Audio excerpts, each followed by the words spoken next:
Welcome to the Cube Talk Show, where every conversation is a new twist, every idea a move toward clarity, and every guest helps us solve the puzzles of business, creativity, and life.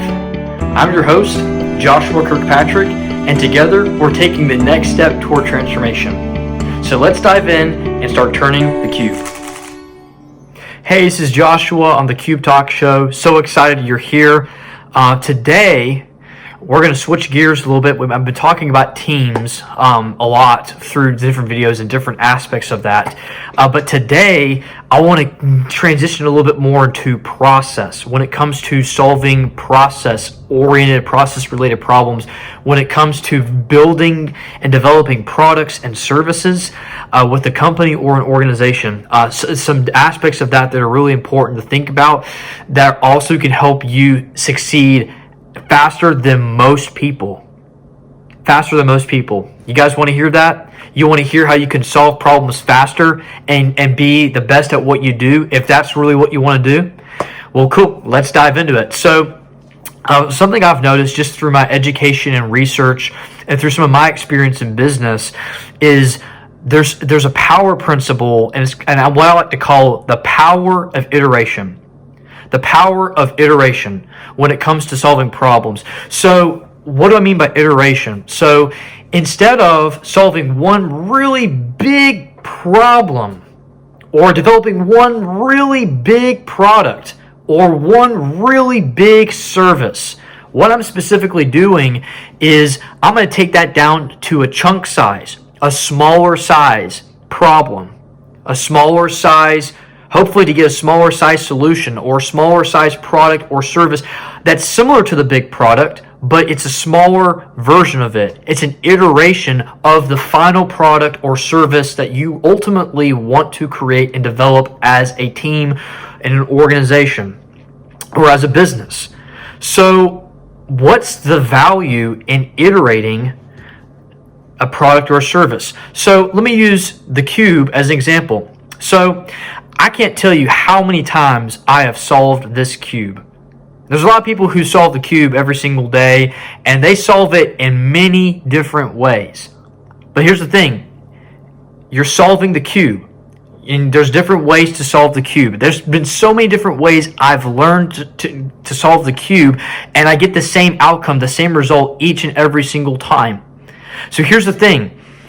As I solve the cube one time, instead of looking at all the thousands of times I've solved it as the bigger thing, if I just take the time to look at the one time I've solved it, what can I do in an iteration?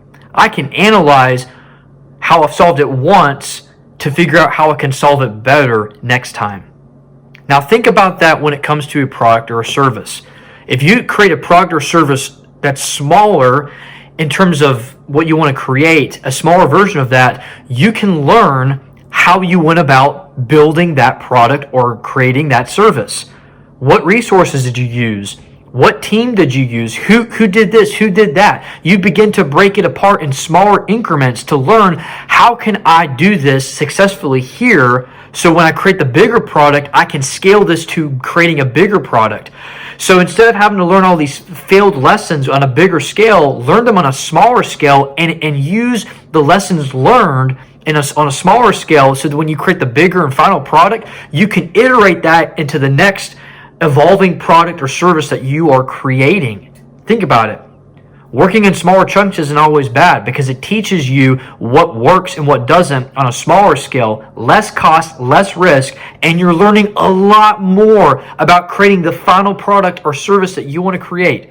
That's one power example of iteration, one great example of iteration. And another thing too, think about it. If you're doing iterations of smaller products or services and you have a big team, don't you think you can tackle a lot of smaller problems faster by doing that? Instead of focusing on one big product or service. And here's the thing, here's the implication of that. You may think, well, I want to just create the final product and service now and just make the big money from it. But think about it this way.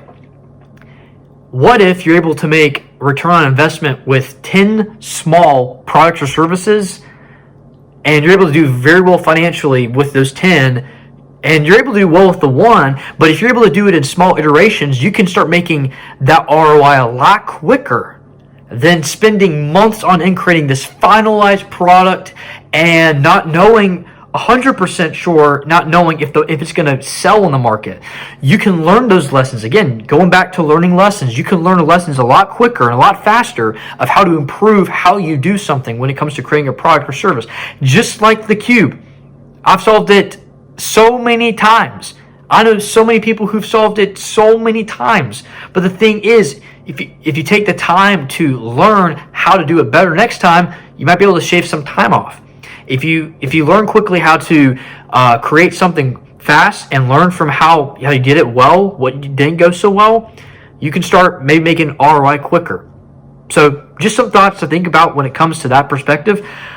So with that, remember, you might just only be one step away from solving your next problem. Well, that's a wrap for today's episode of the Cube Talk Show. Thanks for joining us as we explore unique opportunities, one turn at a time. If you find these perspectives helping you to solve your own problems, then by all means, make sure to hit that subscribe button below for more content. Remember, the solution may simply be one turn away. So keep turning, keep learning, and keep solving.